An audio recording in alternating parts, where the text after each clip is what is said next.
Alors, Teilim, ce soir, la Refoua Shelema de Flora Badona, que Kadosh Baruch Hu doit se faire opérer demain, et Yaakov Ben Mazal, que Kadosh Baruch Hu leur donne une bonne santé et que l'opération se passe bien. Une Refoua Shelema, comme chaque semaine, pour Aharon Ben Avraham, que Kadosh Baruch Hu, il lui donne une bonne santé et dans tout ce qu'il entreprend, une bonne santé pour Ruth, Alexandra Chaya, Bat, Patricia Luna, que Kadosh Baruch Hu lui donne une excellente santé, que Kadosh Baruch Hu il fasse que Betor Sheachole Amo Israël, qu'elle puisse revenir à ses enfants d'une façon miraculeuse, comme Kadosh Baruch Hu il a fait Beyetziat Mitzrayim.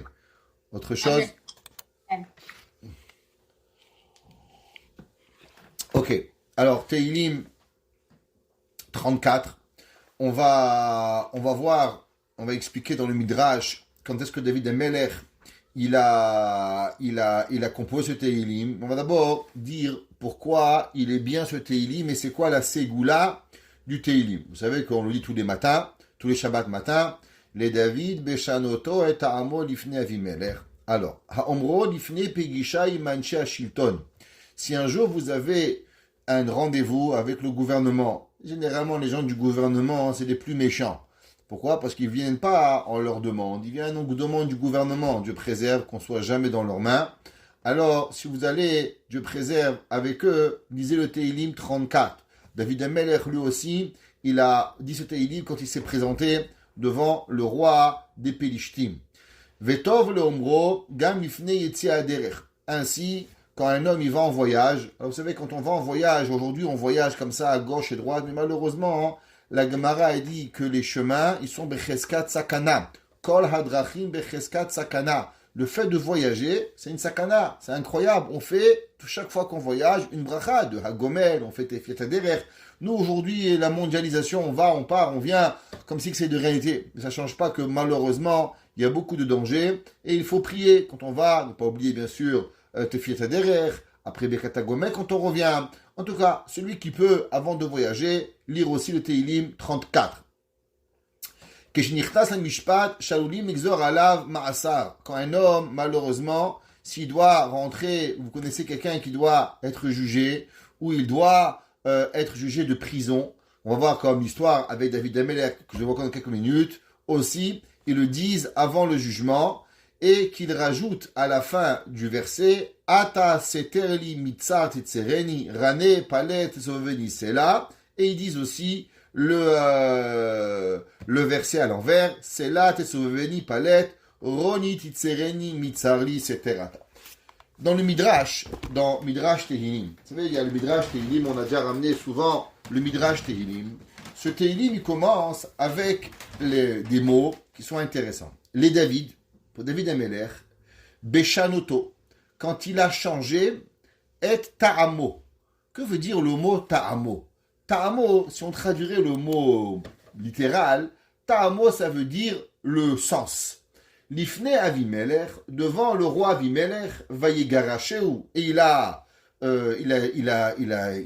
enlevé de chez lui. Le roi Avimelech, il a été Megaresh David Amelech. Vayelach et David Amelech, il est parti. Nous dit le Midrash, un Midrash incroyable qu'on va lire avec vous. C'est un Midrash magnifique. Dit le Midrash, Ze Shamar HaKatuv, et Akol Asa Yafei Beito. Que veut dire les David Beshanoto et Ta'amo? Il dit le Midrash que Akadosh Baruch Hu, c'est marqué dans Teilim, dans Kohelet, chapitre 3, Pasuk 1, que et Akol Asa Yafei Beito. Dieu, tout ce qu'il fait, c'est parfait. Akadosh Baruch Hu, on a parlé souvent dans ce cours que Mechelek HaEmuna, qu'une des parts de la Emuna, c'est de savoir que tout ce que Akadosh Baruch Hu fait, c'est pour le bien. Amar Rabbi Tanchuma, Be'onato bara Akadosh Baruch Hu et haolam.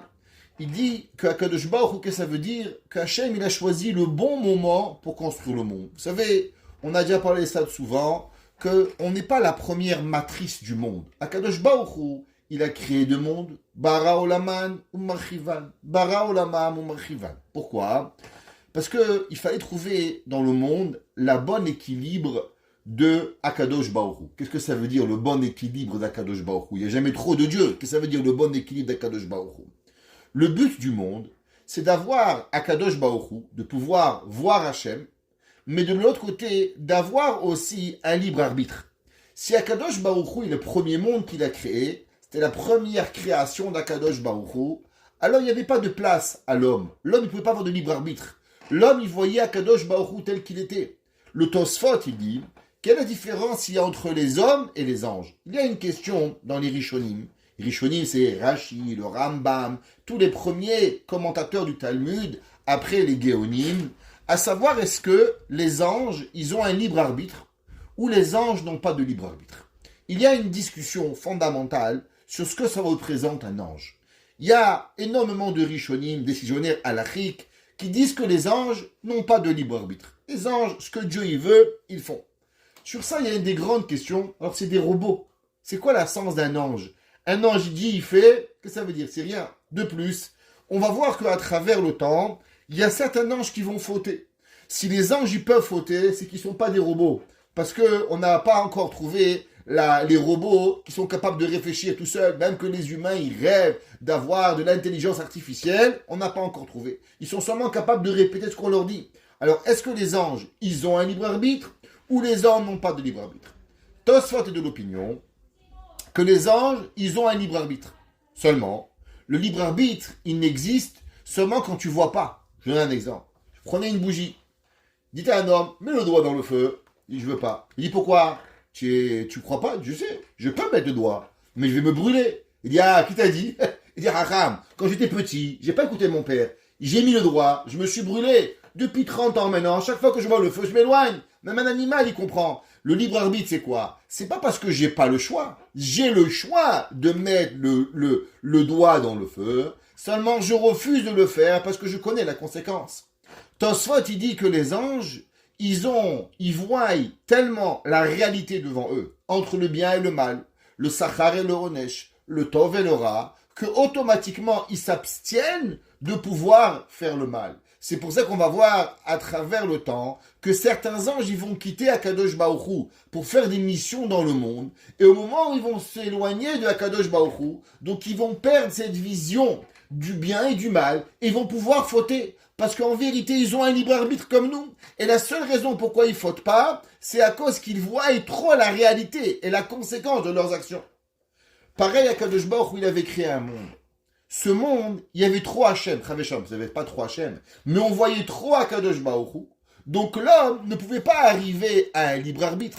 Comme il ne pouvait pas arriver à un libre arbitre, alors à quoi ça sert le monde? Il n'y avait que des anges. Alors Akadosh Baruch Hu, il a créé un monde. De ce monde, il a pris une partie du monde qu'il a fait, qu'il a détruit, et par à travers lui, il a dilué. Et il va créer un autre monde. Et il va diluer, il va détruire ce monde, jusqu'à qu'il va arriver au monde que l'on connaît, qui est le monde où l'homme, il peut voir Hachem, donc il y a la présence de Dieu, mais si l'homme, il veut ne pas voir Akadosh Baruch Hu, donc Akadosh Baruch Hu, il n'est pas visible. C'est à toi de voir. À toi de voir où il est Akadosh Baruch Hu. Dire Rabbi Tanchuma, c'est que c'est marqué, David Beshanoto et Amo, que Akadosh Baruch Hu, il a su créer le monde à travers le bon moment, à savoir trouver la bonne formule pour que le monde, il puisse y arriver. Chez l'oyou réouyim la barot, et la amar, den, la hanyali, veden hanyalin. Que Kadosh Baruch Hu, il dit, moi j'ai besoin de eux ils ont besoin de moi, et que Baruch Hu a créé le monde. Amar Rabbi Simon. Raoui et Avraham avinu libaret chila l'adam arishon. Écoutez ce midrash incroyable. Vous savez, c'est marqué dans la Torah, Behi baream. Dit la Gemara, que veut dire Behi baream? Be Avraham. Dit le midrash en vérité, qui aurait dû être le premier homme à être construit dans le monde, qui était la première humanité que Akadosh Baruch Hu, il aurait dû construire. Dit le Midrash, vous savez c'est qui l'homme le plus parfait qu'en vérité Akadosh Baruch Hu, il aurait dû construire et que le monde n'a été construit que pour lui? Avraham Avinu. Avraham Avinu, il est plus grand que Adam Arishon. Dit le Midrash, je ne comprends pas. Si Avraham Avinu, il est plus grand que Adam Arishon, alors pourquoi Dieu, il a créé le monde par Adam Arishon? Akadosh Baruch Hu, il aurait dû créer le monde à travers Avraham Avinu. Il a dit, Akadosh, le Midrash, une chose incroyable. Il dit, regardez, je vais créer un homme. L'homme, il va être tenté à travers le Nahash. Quand l'homme, il va être tenté à travers le Nahash, qu'est-ce qui va se passer si l'homme y faute? Si Adam Arishon y faute, au moins j'ai un gardien de secours qui s'appelle Avraham Avinu. Et Avraham Avinu, il va être capable de réparer la faute d'Adam Arishon. Mais si je mets Avraham Avinu en premier, et Avraham Avinu, il succombe à la faute de Adam Arishon, du Nachash HaKadmoni, qui va pouvoir réparer la faute de Adam Arishon? Le Midrash, il nous enseigne que Akadosh Baruch Hu, il a préféré construire le monde avec Adam Arishon, qui était quelque part d'une moindre madriga que Avraham Avinu, pour laisser une chance à l'humanité de la réparation. Ça veut dire que l'homme, il doit avoir un monde, il doit venir quelqu'un qui va réparer. Imi kelkel en mishiavo veitaken. Et là, Adam Rishon techilam. Je construis Adam Arishon de façon à ce que si Adam Arishon y faute, alors automatiquement, il va venir Avraham, il va le réparer. Le Midrash donne une autre explication. Et il dit, Davar acher, et akol asa yafei beito. Akadosh Baruch Hu, il a fait tout dans son bon moment. Qu'Akadosh Baruch Hu, il a créé le monde à travers 3 tzadikim yesodei olam, qui sont les 3 justes qui vont maintenir le monde, dit le Midrash, Adam, Noach et Avraham. Adam, Noach et Avraham vont être les 3 hommes qui vont donner à l'humanité le titre d'humain. Adam, le premier humain, qui va former l'humain. Noach, après le Maboul, il va de nouveau recréer l'humanité. Et au moment où l'homme il va se perdre, après Asara Dorot, qui va recréer le concept de l'humanité, Avraham Avinu. Dit le Midrash, Akadosh Baruch Hu, il a créé le monde à travers 3 êtres humains, que ces 3-là vont créer le monde. Le Midrash, il continue, il dit, Davar et Kol, qu'Akadosh Baruch Hu, il a fait des choses incroyables. Vous n'avez jamais posé la question, pourquoi les fruits en été, les fruits d'été sont frais, et les fruits d'hiver sont pas aussi frais. Exemple, prenez une pastèque. La pastèque, ça rafraîchit. Prenez une pomme, ça réchauffe. Dit le Midrash, regarde comment Akadosh Baruch Hu, il a créé le monde. Akadosh Baruch Hu, il a créé le monde, que même les fruits, quand il a créé les fruits, chaque fruit, il a la bonté pour pouvoir son monde. Que les fruits d'hiver, ils vont chauffer la personne, et que les fruits d'été, ils vont rafraîchir la personne. Vous savez, comme médecine chinoise, juste au passage, il est très grave de manger des fruits d'été en hiver. Pourquoi? Dit le Midrash, à cause qu'à chaque moment de les saisons de l'année, le corps, il a besoin de ce que Akadosh Baruch Hu lui donne. Akadosh Baruch Hu lui donne des pommes pour l'hiver, des bananes pour l'hiver, il lui donne des dattes pour l'hiver, des dattes qu'on mange, et en été, on mange des melons, on mange tout ce que tu as besoin pour qu'il rafraîchisse ton corps, pour pouvoir y arriver. C'est ça le passouk, les David, Beshanoto et Taramo, que Akadosh Baruch Hu, il a créé le monde avec un goût qui est incroyable pour pouvoir y arriver. Le Midrash, il continue, et il dit que Avraham avait David Amelech, il dit à Dieu, waouh, Dieu, je comprends les étoiles, je comprends le monde, je comprends l'intelligence des fruits, je comprends les arbres, je comprends Adam, je comprends Avraham, je comprends Yitzhak, je comprends Shlomo, je comprends tout ce que tu veux. Mais il y a une seule chose que j'arrive pas à comprendre. Pourquoi tu as créé les fous? Vous allez me poser la question. Pourquoi il y a dans le monde des asiles psychiatriques? Pourquoi Dieu, il a créé la folie? Qu'est-ce que Dieu, il a à voir avec la folie? Qu'est-ce que ça apporte au monde, la folie?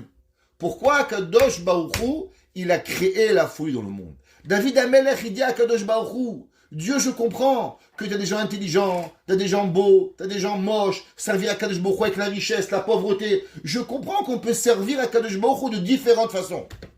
Mais il y a un homme qu'en vérité, il ne peut pas servir Dieu. C'est qui? C'est le fou. Le fou, il est exempté de toutes les mitzvot. Heresh, shoté vekatan. Un shoté, il est exempté de toutes les mitzvot. Alors, quelle est la raison pourquoi Kadosh Baruch Hu, tu as créé le fou? David Amelech, il dit à Kadosh Baruch Hu, Dieu, est-ce que tu veux, s'il te plaît, m'expliquer quelle est la raison pourquoi tu as créé les fous? Il n'y a rien, tu n'as rien de glorifiant avec toi, Kadosh Baruch Hu, que tu as. En quoi le monde, les hôpitaux de fous, malheureusement, ça prend des psychiatres, 10 ans d'études, et ils ne peuvent même pas te dire merci. Tu soignes un âme, il a une bronchite, il te dit merci, il t'envoie un bouquet de fleurs. Le fou, il sait même pas que tu l'as soigné. Et à l'inverse, quand tu veux soigner, il veut te frapper. Alors pourquoi tu crées des fous? Ça sert à rien, les fous. Les fous, ils sont complètement fous. Et en vérité, il n'y a aucun but d'avoir à créer des fous. Dit David Amelech, les gens, ils déchirent leurs habits, les gens, ils bavent, les gens, ils se comportent d'une façon qui n'est pas correcte, et les gens, ils courent après lui, tout le monde, il rigole de lui. savez, dans chaque ville, dans chaque synagogue, il y a un fou.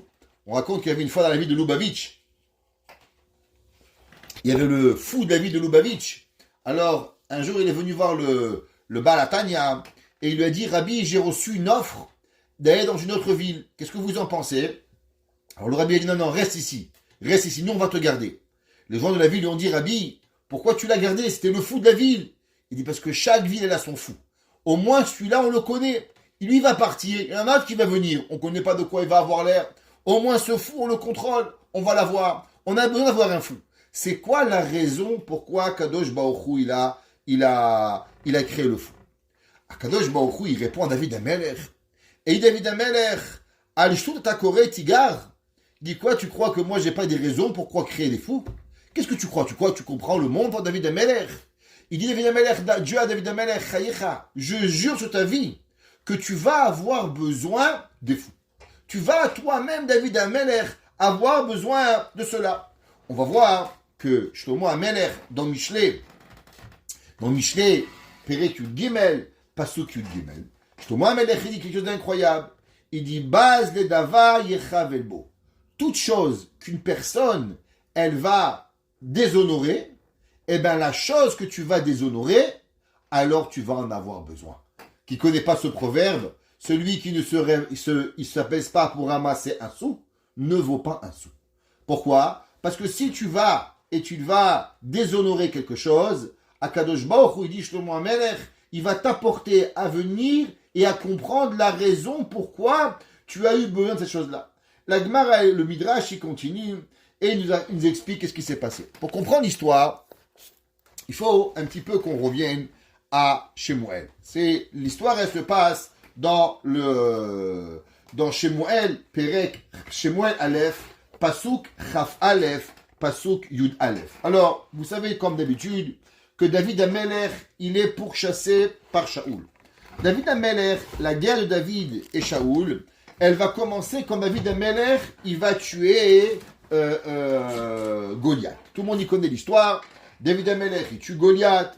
Et quand David Amelech, il va tuer Goliath, alors Shaoul Amelech va comprendre que David Amelech, c'est lui le futur roi. Et il va essayer par tous les moyens de vouloir tuer David. Et David et Shaoul, ils vont devenir malheureusement des ennemis, ou littéralement, ils vont essayer de se sauver. David Amelech, il va se sauver du roi Shaoul, et jusqu'à qu'il va arriver à la frontière avec la Palestine d'aujourd'hui.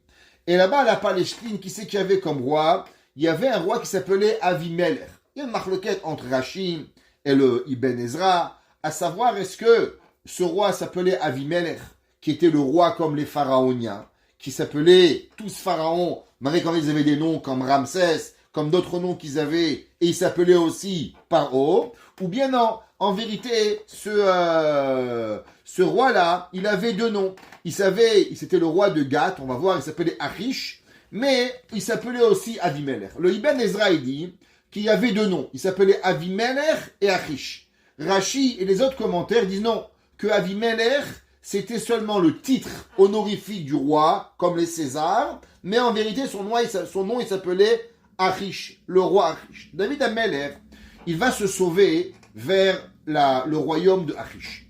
Quand il va arriver à Achish, malheureusement, comme je vous ai expliqué, il y avait là-bas le frère de Goliath. Vous vous rappelez que David Amelech était tout jeune à l'époque, et il va tuer Goliath. Il va tuer Goliath, et comme un petit malfrat, avec une petite pierre, il va ramasser une pierre, il va avoir une fronde, la pierre, elle va passer à travers le casque de Goliath. Goliath va tomber, David Amelech va lui couper la tête, et va être la honte de toutes les Pélishtim. Maintenant, il faut savoir qu'il y avait, avant que David Amelech il tue Goliath, il y a eu un pacte qui avait été fait entre David et Goliath.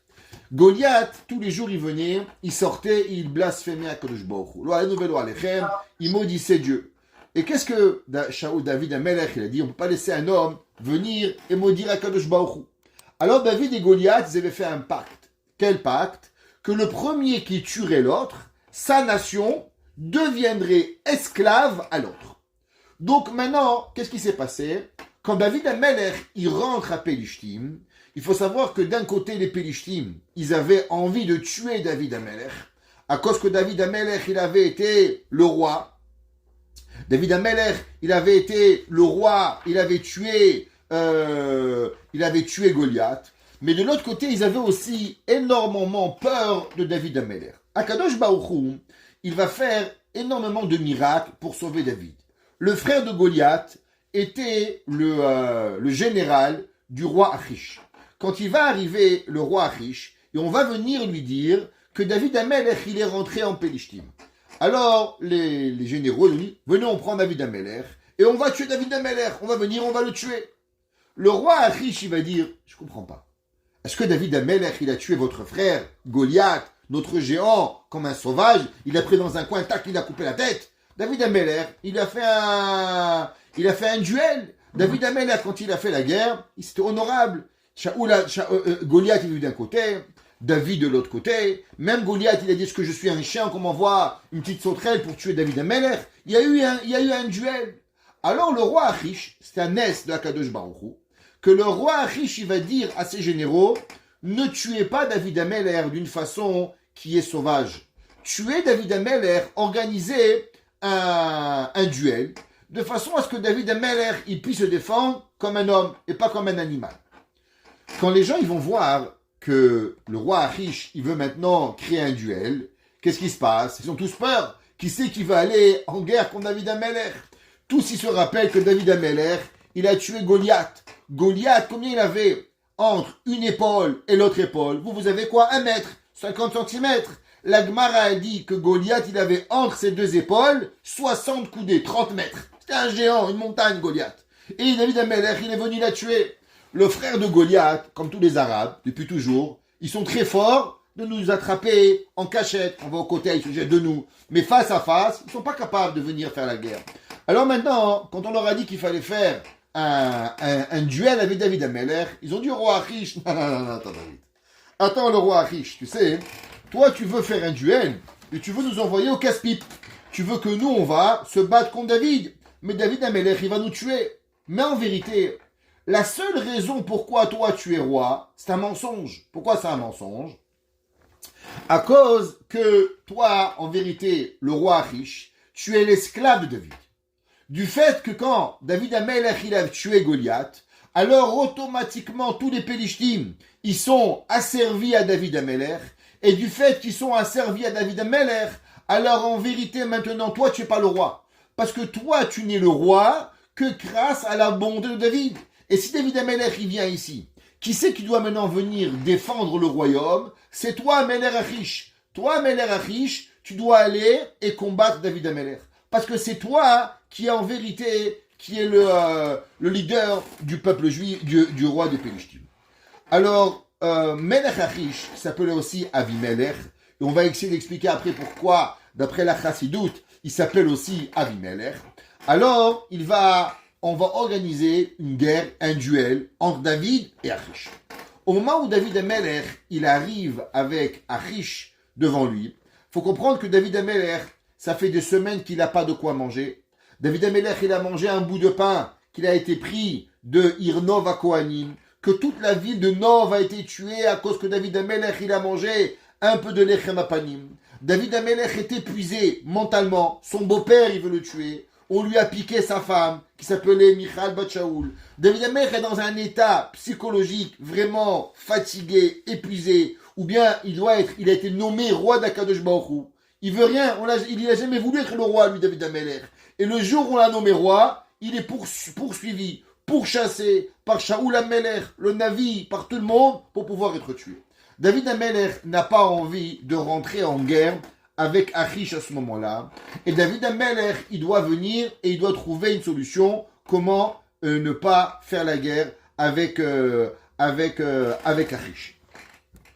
Le Midrash, avec les psukim, ils nous continuent et ils nous disent qu'ils ont organisé. Le roi Achish, il avait une femme et une fille folle. Le pauvre, vous savez, il y a des gens, leur femme, elle n'est pas très normale. Et il avait aussi une fille, que sa fille, elle était folle. Au moment où David Amelech, il va arriver devant le roi Achish, à la place de faire de prendre une épée et de commencer à se battre avec Achish, il va écrire sur le mur et il va dire « Le roi Achish me doit 100 000 shekels qui m'a prêté avec intérêt et qui m'a pas remboursé. Sa fille me doit 50 000 shekels, elle m'a pas remboursé. » Et il a commencé à écrire. Et David Ameller, il va jouer le fou. David Ameller va faire le fou durant le duel de roi Achish. Et le roi Achish, quand il va voir que David Ameller, et c'est pas le roi David, alors il y a une marque dans les commentateurs. Est-ce que David Ameller, ils ont dit que c'est pas David Ameller, et qu'automatiquement c'est un homme qui était fou, qui ressemblait à David Ameller, ou bien ils ont dit non, c'est David Ameller, mais du fait que David Ameller, il a été pourchassé par son beau-père, et que tous les malheurs qui lui ont arrivé, alors automatiquement, ils vont laisser la vie au roi David. Et il va dire, le roi des Pélishtim, et il va dire, je comprends pas, est-ce qu'il nous manque des fous dans notre maison, que nous on doit apporter encore des fous? J'ai pas suffisant ma femme folle, ma fille folle, vous voulez m'amener encore un autre débile chez moi à la maison? Alors, il n'a pas voulu se battre contre David Ameller. C'est marqué, les David Beshanoto et Ta'amo. C'est quoi et Ta'amo? David Ameller, il va composer ce chant, Beshanoto, quand il va changer, Ta'amo, c'est sa moire, sa façon de penser, qu'il va jouer le fou, l'ifne Avimelech, devant le roi Avimelech, qu'il va chanter. Vaïgar Sheou. Alors le roi, il va voir qu'il était fou, et Vaïelech, et il va partir.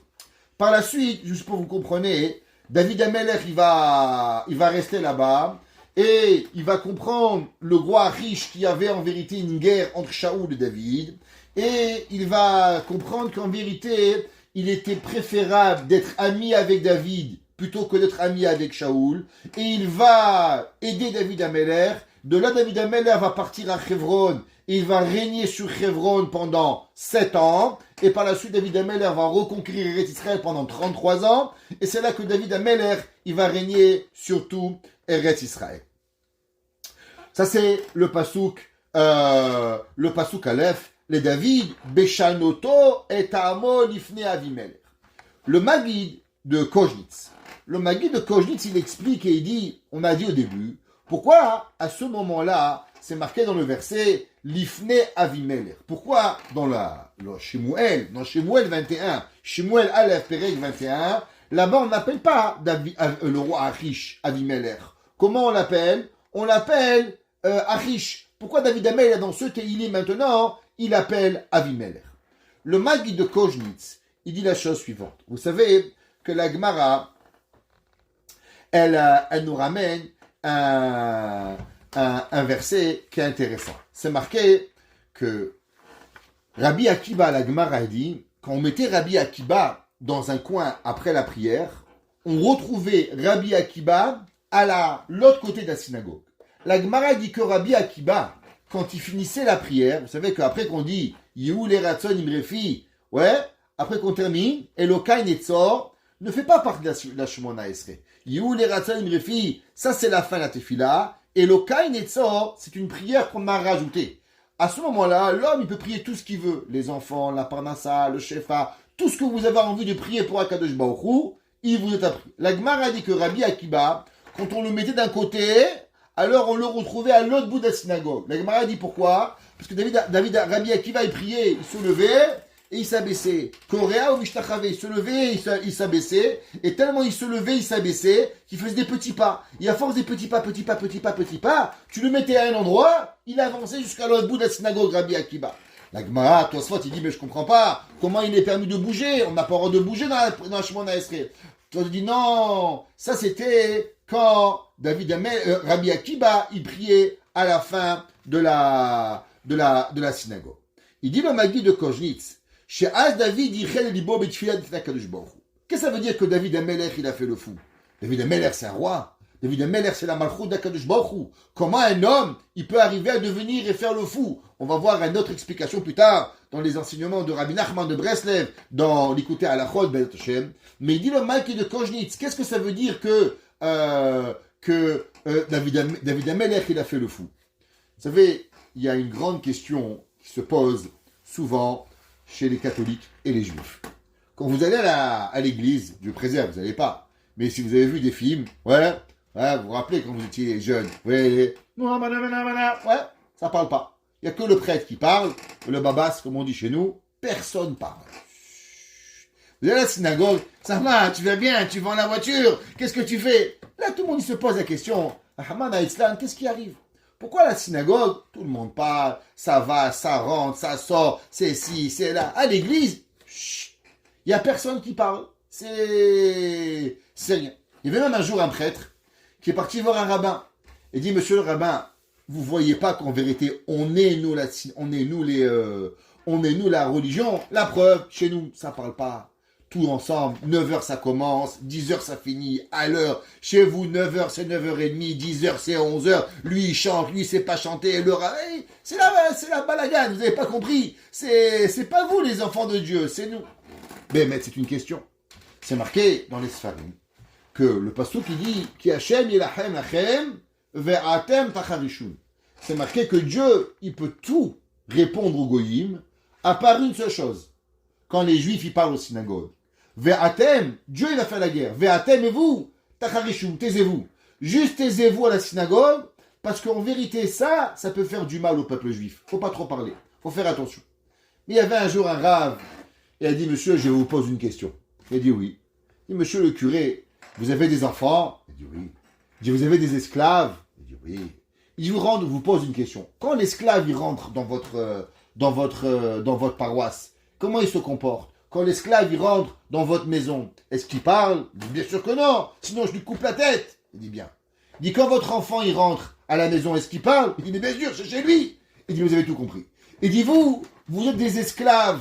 Alors, comme vous êtes des avadim, vous parlez pas. Nous, à la synagogue, on est chez Dieu, on est à la maison. Donc, comme on est à la maison, alors on parle, papa, comment tu vas, comment tu es. Tu arrives, on a un rapport différemment avec Kadosh Baruch Hu.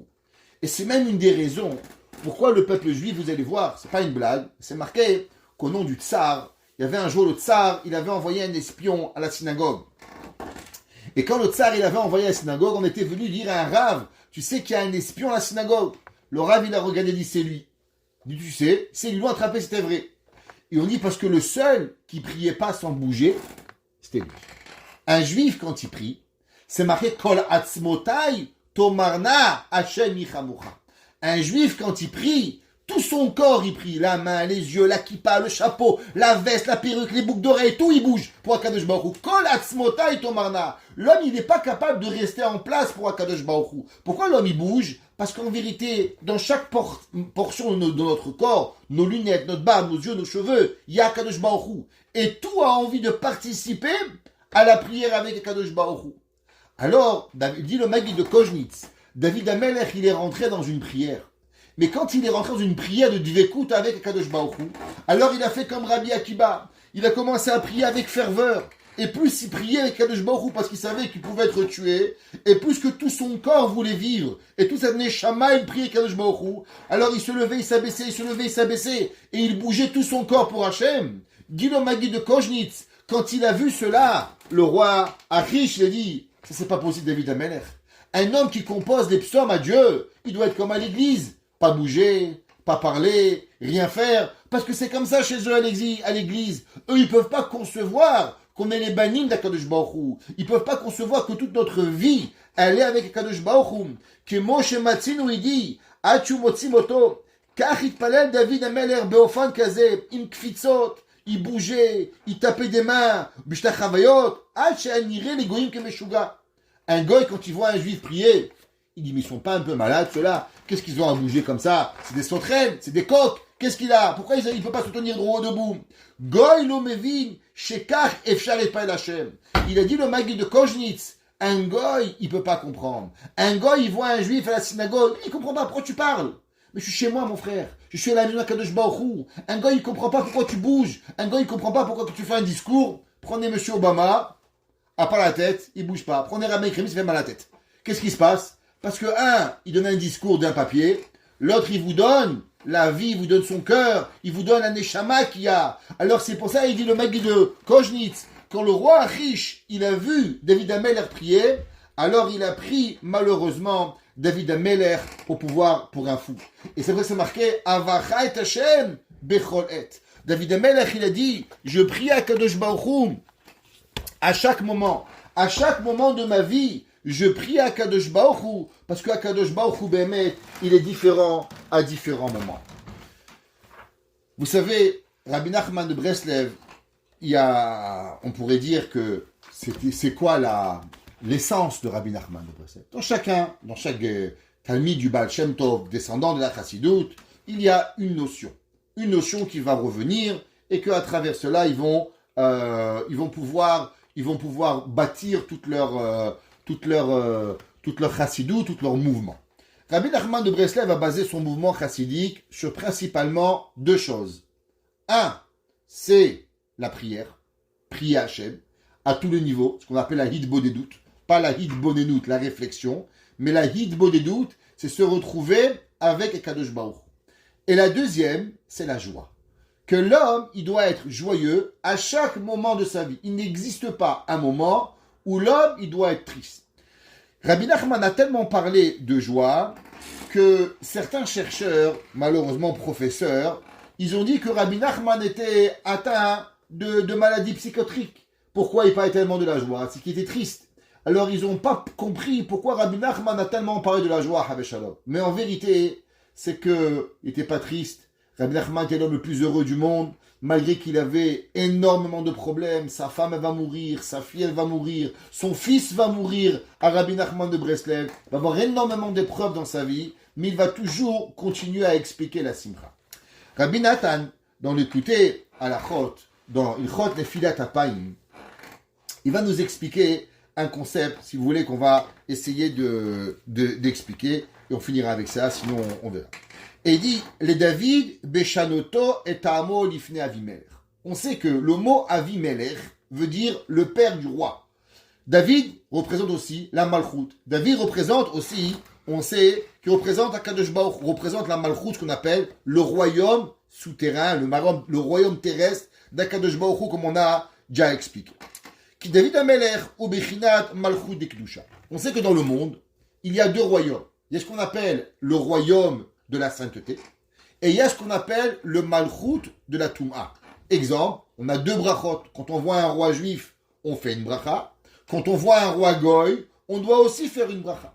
Et les deux, ils ont une malchut. Les deux, ils ont un royaume. David Amelech, il représente véritablement ce qu'on appelle le royaume d'Akadosh Baruch Hu. Il représente Kiyad al-Kessia. David, c'est Gematria 14, qui représente la main de Akadosh Baruch Hu dans ce monde. Donc David Amelech, c'est ce qui représente la 7e sphira. Vous savez, Chesed, Gvura, Tiferet, Netzach, Od, Yesod, Malchut. David Amelech, c'est le 7e. Avraham, Yitzhak, Yaakov, Moshe, Aaron, Yosef, David. David, il a la 7e sphira, qui est représentative de quoi? De la Mida de Malchut. La Malchut qui représente le royaume d'Akadosh Baruch Hu. Shu Bechinat HaShechina, Shu Bechinat Malchut David Mashiach Yadua. On sait que c'est quoi la Malchut d'Akadosh Baruch Hu dans le monde? Alors elle est représentative dans deux choses. Il y a dans le ciel, la 7e sphira, ce qu'on appelle la Shrina, la présence divine, et il y a aussi la Malchut terrestre. La Malchut terrestre, elle est véritablement quoi? La Shrina d'Akadosh Baruch Hu dans le ciel, et sur terre, c'est le royaume de David, où David Amelech, Behemet, Ben David, va devenir Mashiach Tzidkenu. C'est quoi la Malchut Behemet de David Amelech? Il dit Rabbi Nachman de Breslev, il faut savoir qu'en vérité, c'est quoi la Malchut de Dieu? La Malchut de Dieu, c'est un point. C'est la joie. Wow. Qu'est-ce que ça veut dire la joie? Comment un homme, il peut savoir qui est dans le royaume de Dieu? Quand vous allez chez les humains, alors vous êtes au palais. Vous allez au palais, vous voyez, il y a des tentures, il y a des parterres, il y a des fauteuils. Ça, c'est le roi. Quand vous allez chez le roi, il y a une maison du roi. Et tout le monde, il peut comprendre qu'il y a une différence entre les prisons et le Louvre. Vous allez au Louvre, waouh, magnifique. Un lustre Louis XIV, un verre Louis-Philippe, une chaise Louis XXXVI, je ne sais pas d'où ça vient. Et vous regardez, c'est un musée. Vous savez que vous êtes dans le palais du roi. Comment vous savez que vous êtes dans le palais du roi? On est sur terre et on doit vivre avec ce concept qui s'appelle le Malchut d'Akadosh Baruch Hu. Comment vous savez que vous êtes dans le palais du roi. Il y a des gens, toute leur vie. Aujourd'hui, je parlais avec quelqu'un et j'essaie de lui faire comprendre un concept. Un concept, et ça m'a pris 1 heure, mais il n'avait toujours pas compris. J'ai dû arrêter l'appel parce que je devais partir, mais j'ai voulu lui faire comprendre un concept. Simple. Quelle est la différence entre un but et un moyen? C'est quoi le but de ta vie? Et c'est quoi le moyen pour pouvoir y arriver? Il ne comprenait pas. Le but, c'est travailler. Du coup, c'est un but de travailler. Quoi, demain, tu as de l'argent? Il dit non, demain, je travaille, j'ai de l'argent, je ne travaille pas. Alors, c'est pas un but. C'est quoi le moyen? Mais comment on arrive? Il ne comprenait pas. Un gars intelligent, il a fait des études. Il ne peut pas concevoir c'est quoi le moyen et c'est quoi le but. L'homme, il doit savoir qu'il y a un but dans la vie. C'est quoi le tachlit achaim? C'est quoi le but de la vie d'un juif? Le but de la vie d'un juif, c'est une chose. C'est de vivre avec Dieu. Vivre avec Dieu. Anochi Hashem Elokecha, Asher Otzeticha Eretz Mitzrayim. Vous voulez savoir, c'est marqué dans la Torah que Dieu, il a fait sortir les Juifs d'Égypte. On vient de finir Pessah. Quand il a fait sortir les Juifs d'Égypte, qu'est-ce qu'il a dit à Kadosh Baruch Hu, à Moshe Rabbeinu? Pourquoi je vais les faire sortir? Est-ce que la Yetziat Mitzrayim, c'est un but en soi? Pas du tout. Yetziat Mitzrayim n'est pas un but. Yetziat Mitzrayim est seulement le moyen. Pourquoi? Parce qu'en vérité, le peuple juif, il ne méritait pas de sortir d'Égypte. Elu ovdei avodazara, ve'elu ovdei avodazara. Alors, c'est quoi le but? Le but, c'est Vacharechen yavdu et Elohim ba'arazeh. Le but de Yetziat Mitzrayim, c'est la Torah. Sans Torah, il n'y a pas de but. Donc, le but, c'est quoi? C'est la Torah. Le moyen, Yetziat Mitzrayim. Ça, c'est la sortie d'Égypte. Maintenant, chez vous, à la maison, c'est quoi? Comment vous sentez que vous êtes dans le royaume du palais du roi, le royaume du roi? Comment vous êtes dans le palais du roi? Comment vous savez? Comment vous savez dans la Malchut d'Akadosh Baruch Hu? Il dit Rabbi Nachman de Breslev un mot. Ça a l'air facile, mais c'est la chose la plus difficile de votre vie, qui s'appelle la joie. Plus vous êtes joyeux et joyeuse, et plus vous êtes avec Dieu. Pourquoi? Parce que quand on a expliqué souvent ce machal, si vous crevez un pneu, vous vous énervez. Mais si vous recevez le SMS, allô monsieur, madame, dans 2 kilomètres, tu vas crever le pneu. Mais sache que le pneu, il va arriver parce qu'il va te sauver la vie. Quand le pneu, il crève, tu fais quoi? Tu danses ou tu pleures? Tu danses. Parce que tu sais qu'en vérité, c'est Kadosh Baruch Hu. Donc la joie que tu as à chaque moment de ta vie, c'est en vérité à ce moment-là que tu peux savoir que tu es dans le palais du roi. Il dit Rabbi Nachman de Breslev, c'est quoi la malchoute de Dieu? Quand est-ce qu'un homme, il vit avec Dieu? Quand est-ce qu'un homme, il vit véritablement avec Akadosh Baruch Hu? Et il dit, c'est à savoir quand l'homme, il vit avec Akadosh Baruch Hu, c'est quand l'homme, il est Bessimcha. Veikar, attention mesdames et messieurs, Amilchama chez David, Imazitra Acha ve'aklipot. Et il dit, c'est quoi la guerre, David Ameler? David Ameler, vous savez que toutes les guerres qu'il a fait physiques sont en vérité que des guerres qui représentent des guerres spirituelles. David Ameler, on voit à chaque fois qu'il fait une guerre, à chaque fois qu'il lui arrive, il fait un Teilim. Quel rapport Teilim, quoi? Toute ta vie, tu fais des Teilim. T'as rien compris. La guerre, d'ici-bas, elle était le moyen pour pouvoir créer un Teilim, pour pouvoir gagner une guerre spirituelle. Donc en vérité, il y a encore un moyen et un but. Le moyen, c'est la guerre matérielle. Le but, c'est quoi? C'est le Teilim pour pouvoir gagner une guerre spirituelle. Donc toi, tu croyais qu'en vérité, le but, c'est la guerre. Et le remerciement, c'est le Teilim. T'as rien compris. La guerre physique, elle n'est là en vérité seulement et uniquement pourquoi? Pour que l'homme, il puisse arriver au but qui s'est donné, qui est de gagner la guerre spirituelle. Quelle est la guerre spirituelle que David Ameler, il a voulu combattre? On a fait, Baruch Hashem, 34 prakim no Teilim, environ 36 cours. Ça fait à peu près 1 an qu'on a commencé. David Ameler, il y a une seule chose qu'il fait à chaque fois. Il remercie Dieu. Il dit Rabbi Nathan de Breslev, basé sur l'enseignement de Rabbi Nachman, parce qu'en vérité, la guerre de David Ameler, c'est une chose.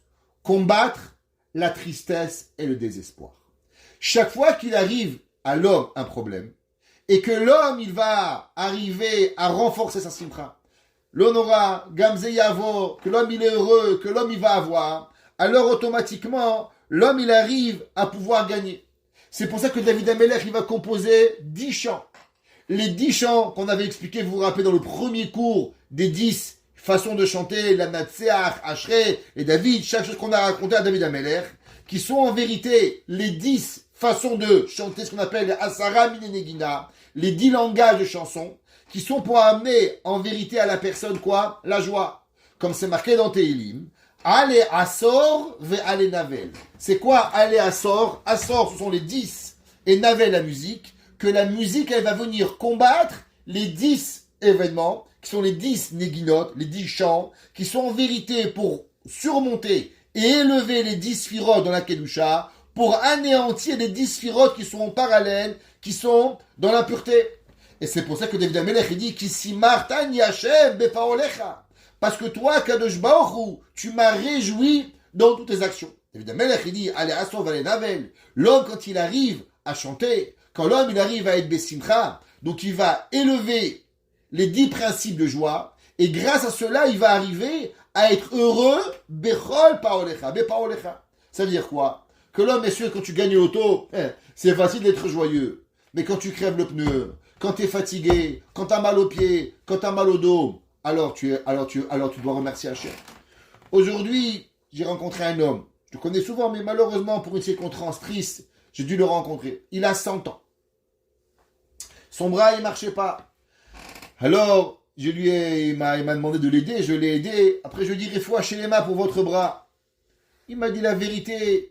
Je vais te dire une chose. À 100 ans, d'avoir encore ma tête, de pouvoir travailler, d'avoir encore mes enfants, que le bras ne fonctionne pas, c'est un détail. Je remercie Akadosh Baruch Hu que je suis capable encore de faire tout ce que je veux à 100 ans. Ça veut dire quoi? Ça veut dire que l'homme, il a compris qu'à l'âge de 100 ans, l'homme, il doit savoir qu'est-ce qu'il doit remercier Akadosh Baruch Hu. Nous, le bras, il ne marche pas, mais j'ai ma tête. Bechol paolecha, kisim martani Hashem et paolecha. L'homme, il doit remercier Akadosh Baruch Hu. Et comme ça c'est marqué dans le Zohar dans Mishpatim, il dit que David Amelech, il s'appelle Batra de Malka. Il dit le Zohar, comment on pourrait définir le roi? Vous savez, il y avait en France, chaque roi, ils avaient un nom. Il y avait un nom qu'on lui donnait, le roi comme ça, le roi comme ça. Chaque roi, il avait un nom, un surnom. Il dit le Zohar, c'est quoi le nom de David Amelech? Il dit le roi de la joie. Si vous pouvez définir une seule chose, David Amelech, il dit le Zohar dans Mishpatim, c'est David Amelech, il a une chose, c'est la simcha. Même au moment, il dit le Zohar, où David Amelech, il demandait pardon à Kadosh Baruch Hu. On sait combien David Amelech, il a regretté ce qui s'est passé avec Bathsheba, Marie qui n'a pas fait d'Avera, mais les gens l'ont jugé. Et David Amelech, il va pleurer, mais David Amelech va pleurer de joie. Jamais pleurer de tristesse. Parce que David Amelech, il est Bechinat Simchatan chez l'Israël. David Amelech, il savait que si lui il était triste, alors il rendrait triste tout le peuple juif. Prenez un exemple. Vous avez un arbre. Prenez une machette et donnez un coup sur le tronc d'arbre. Ça va faire quoi à l'arbre? Rien du tout. L'arbre va rester encore pendant 100 ans. Mais maintenant, regardez au bout de l'arbre. Vous allez voir que le lendemain que vous avez donné un coup de machette, qu'est-ce qui se passe? Tout en haut de l'arbre, il y a une feuille qui fane. Quel rapport? Parce que l'arbre, c'est un tronc. Il y a la sève qui monte. Alors sur le tronc, tu vois pas la différence du coup de machette que tu as donné. Mais tu as cassé une veine. La veine qui empêche tout en haut de l'arbre, cette feuille, de pouvoir avoir la sève. Et cette feuille, elle va sécher et elle va tomber. David Amelech, il a dit, si moi, David Amelech, le roi, Melech Israël, je suis triste, je fais tomber avec moi en tristesse tout le peuple juif. Parce que quand moi j'ai la moindre défaut, le moindre problème, ça anéantit dans le peuple juif énormément de choses. Et c'est pour ça que David Amelech, au moment où il est arrivé chez le roi Achish, et ils l'ont attrapé, on l'a amené devant le roi, on a voulu le tuer. David Amelech, il a compris qu'en vérité, qu'est-ce qui peut sauver l'homme de tous les malheurs? Qu'est-ce que le Yetzer Hara il voulait? Rappelez-vous ce que j'ai déjà enseigné du Chidushé Harim. Le Chidushé Harim, il a dit ce que le Yetzer Hara il veut, plus que tout, c'est quoi? C'est pas la Avera, c'est la tristesse. David Amelech, il a compris quand il est arrivé devant le frère de Goliath, que le frère de Goliath, il a dit au roi de le tuer, fait un duel avec lui. Qu'est-ce qu'il a dit David Amelech? Il dit Rabbi Nachman. Rabbi Nachman, il dit que David Amelech, il a compris qu'en vérité, tout cela, c'est qu'une seule chose. Pour que David Amelech, il arrive à la tristesse. Si David Amelech, il arrivait à la tristesse, alors automatiquement David Amelech, il aurait pu perdre le royaume. Pas parce que David Amelech, il aurait perdu la vie. Parce que David Amelech, il ne veut pas perdre la vie. Parce que Kadosh Baruch Hu lui a promis que David Amelech, il serait le roi. Donc à partir du moment où Shemuel Hanavi avait promis à David que David serait le roi, c'est obligé que ça va arriver. Ça ne peut pas arriver autrement. C'est quoi une prophétie? Une prophétie, c'est le contrôle du futur. À partir du moment où Shemuel Hanavi, il avait oint David, alors David Amelech, il savait qu'il allait gagner. Et David Amelech, il ne pouvait pas perdre la guerre avec Achish. Alors pourquoi David Amelech, il a eu peur? Il dit Rabbi Nachman de Breslev, David Amelech, il a eu peur d'une seule chose, d'être triste. Et David Amelech, il va combattre tout ce qui va lui être possible d'arriver pour une seule chose, pour pouvoir que David Amelech, il se remplit de joie. Et là, Rabbi Nachman, il dit Aval be'et okef hagalut shemitgabrin b'mrirat hashibud ve'enam manichim lismoach. De quoi on parle? David Amelech, il représente l'histoire du peuple juif. David Amelech, il était en Eretz Israël, il est roi, il est le roi. Chez moi, David, dit tu es le roi et tu es le Bechir Hashem. À ce moment-là, David Amelech, il doit sortir d'Israël. Il va se retrouver chez quoi? Chez le Meler Achish, qui était quoi? Qui est en vérité l'esclave de David Amelech. C'est la représentation de ce qui nous sommes. Nous sommes tous le peuple juif. Am Israël, nous sommes Am Anifrar. Chez qui on est? On est chez Esav.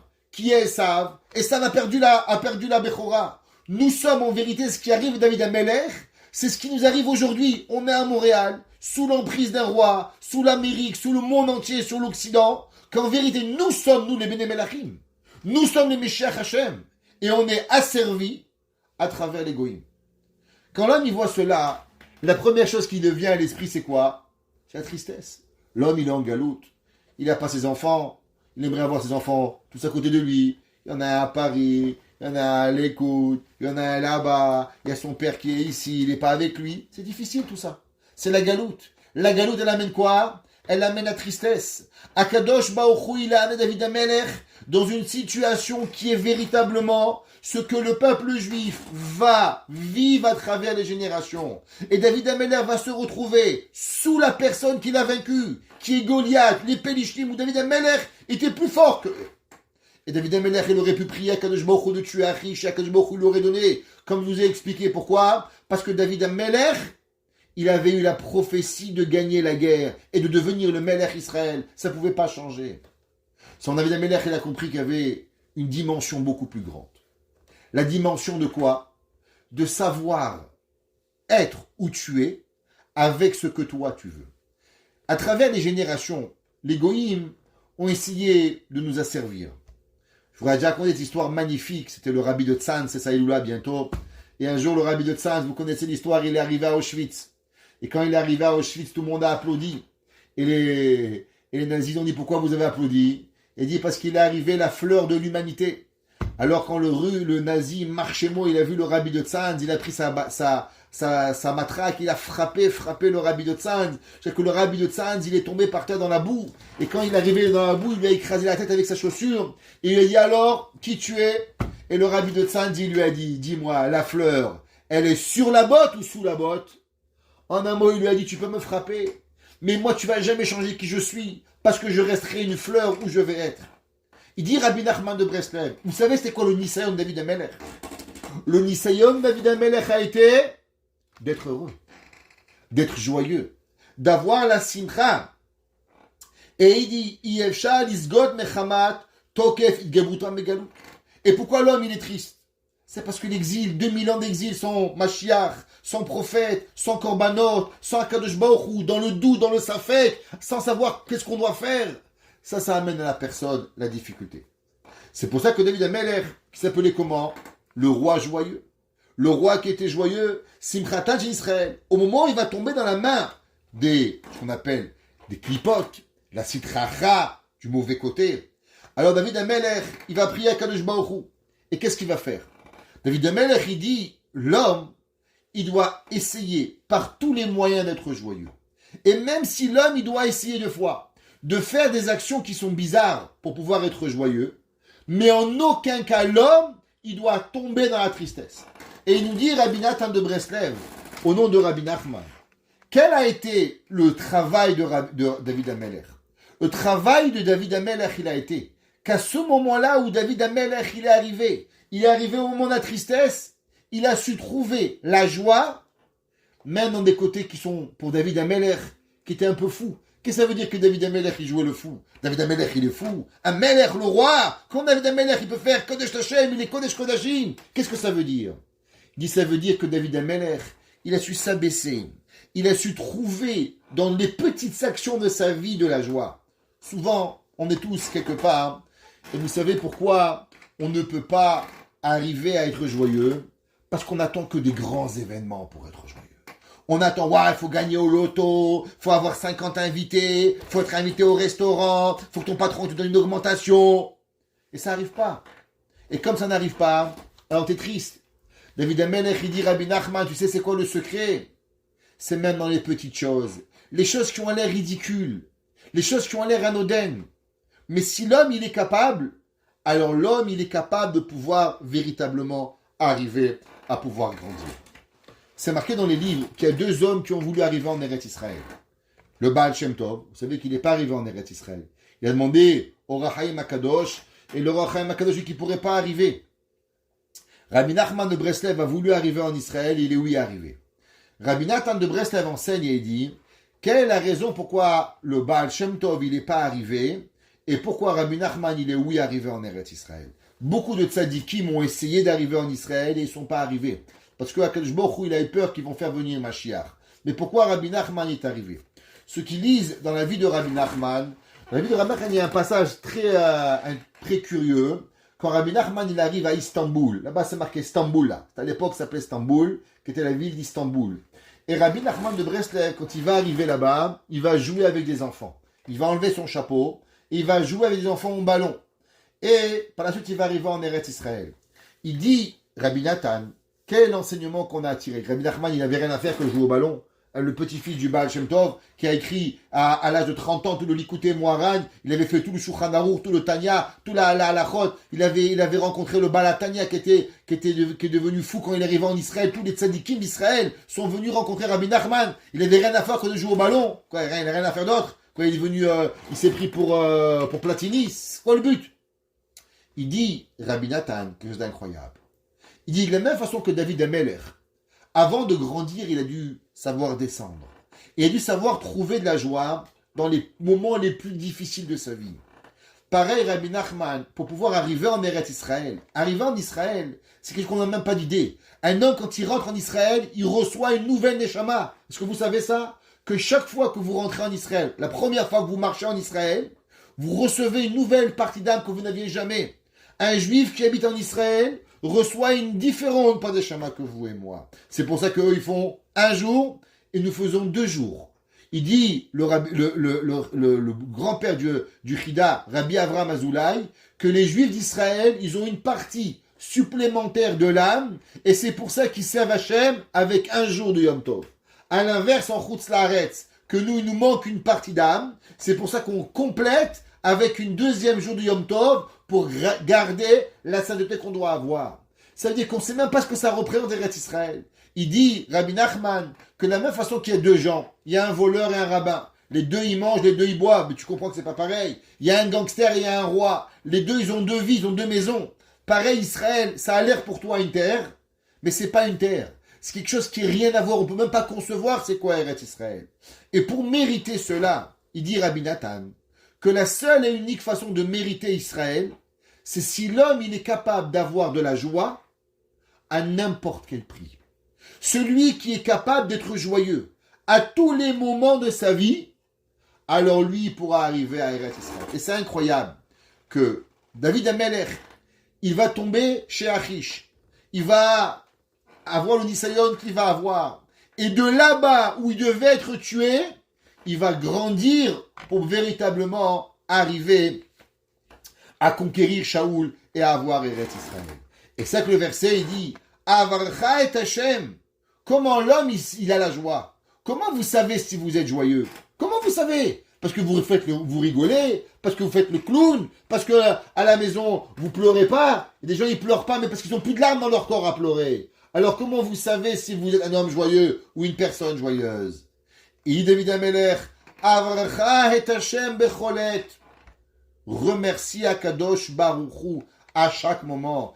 Tamid teilato befi. Remercie Hashem à chaque moment de ta vie.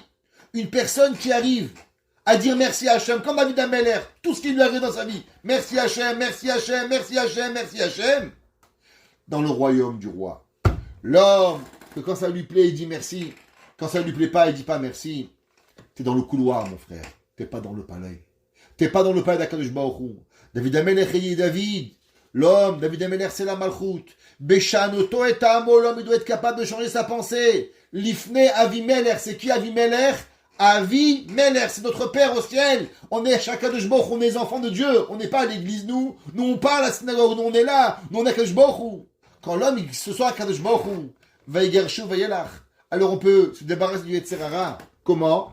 Avachat Hashem. Bénis Dieu à chaque moment. Becholet. Tami, tout temps. Teilat befi. Bachem, de Dieu. Tithale nafshi. Alors louange mon âme. Yishmeu anavim veismachu. C'est marqué dans les Sfarim et ils disent, est-ce que vous savez pourquoi un homme il arrive à la mida de remercier Dieu? Et on espère un jour pouvoir continuer ce cours. Il dit David Ameler, parce qu'il y a une seule chose. En vérité, quand on croit qu'on nous doit tout, alors on n'arrive pas à remercier à Dieu, on n'arrive pas à être joyeux.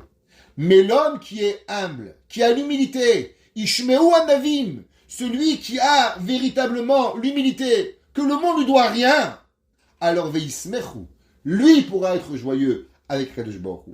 Mais celui qui croit qu'on lui doit, et je me dois, et moi, donc on te doit tellement de choses, tu es tellement orgueilleux, tu as tellement d'orgueil, tu sais comment on va le savoir? C'était toujours en train de crier, toujours en train de râler, toujours en train de faire la tête, en train de tisha béab, t'es jamais heureux. L'homme qui a l'humilité, alors l'homme il peut être véritablement dans la simcha. David Amelech il a dit, comment j'arrive à chaque moment de ma vie, même au moment les plus bas, d'être dans la joie, parce que je remercie Dieu. Et pourquoi je remercie Dieu? Parce que j'ai avec moi une qualité, qui est quoi? La qualité de l'humilité. Quand l'homme est la qualité de l'humilité, Ishmeu Anavim, ceux qui vont écouter l'humilité, alors ils vont pouvoir arriver. Et qu'est-ce qu'ils vont faire? Alors, Gadelu Hashemiti, alors ils pourront élever Dieu. Parce que ceux qui savent remercier Dieu, ceux qui savent être joyeux, alors eux, ils savent parler du bien de Dieu. Et ceux qui ne sont pas capables de dire du bien de Dieu, alors ils parlent du mal de Dieu. Et ils abaissent Dieu. David Amelech, il dit à l'inverse, l'humilité, elle amène la joie, et la joie, elle amène le remerciement, elle amène quoi? Gadelu Hashem, élevé à Kadosh Baruch Hu, iti avec moi, uneromema shemo yardav, et ensemble on va élever le nom de Kadosh Baruch Hu. Baruch Hana Leolam. Amen ve amen.